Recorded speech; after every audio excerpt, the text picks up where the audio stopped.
Swali la kwanza, kwa kuwa ahadi hii ya mwekezaji huyu kufufua kiwanda cha korosho Tunduru imekuwa ni ya miaka mingi na ameendelea kutumia kiwanda kile kama ghala la kuhifadhi korosho kinyume na mkataba wa kubangua korosho, na kwa kuwa ndani ya bunge hili Mheshimiwa Rais aliahidi kufufua viwanda kwa kushirikiana na vyama vya ushirika, serikali haioni umuhimu wa kuvunja mkataba ule na kukikabidhi kiwanda kile kwa chama kikuu cha ushirika Tunduru kwa maana ya TAMCU. Swali la pili, kwa kuwa katika nchi ambazo zimepiga hatua kubwa katika tasnia ya ubanguaji wa korosho, modeli ambayo imefanya kazi vizuri sana kama vile Vietnam na kule India ni ya kuwawezesha wabanguaji wadogo wadogo,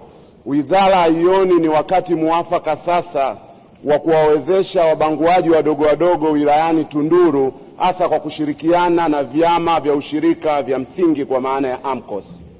Majibu, Mheshimiwa Naibu Waziri.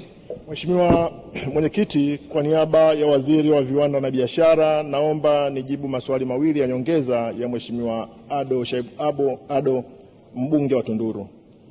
Mheshimiwa Mwenyekiti, kwanza nikiri, ni kweli Mheshimiwa Rais alitoa ahadi ya kufufua kiwanda cha kubangua korosho wilayani Tunduru, lakini pia Mheshimiwa Mwenyekiti, naomba nizungumzie dira ya maendeleo kwa maana ya Vision 2050.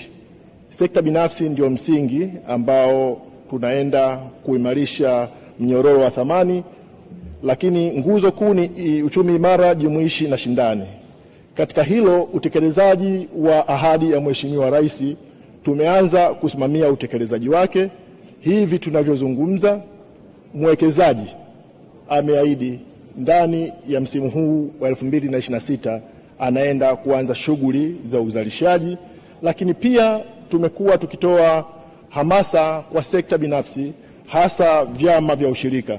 Kwa mfano, kule Tunduru TAMCU wameonyesha njia kwa vyama vingine vya ushirika, wameweza kununua eneo la ekari 4.5 katika kijiji cha Kidewele pale katika wilaya ya Tunduru na kwa ajili ya ujenzi wa kiwanda cha kubangua korosho.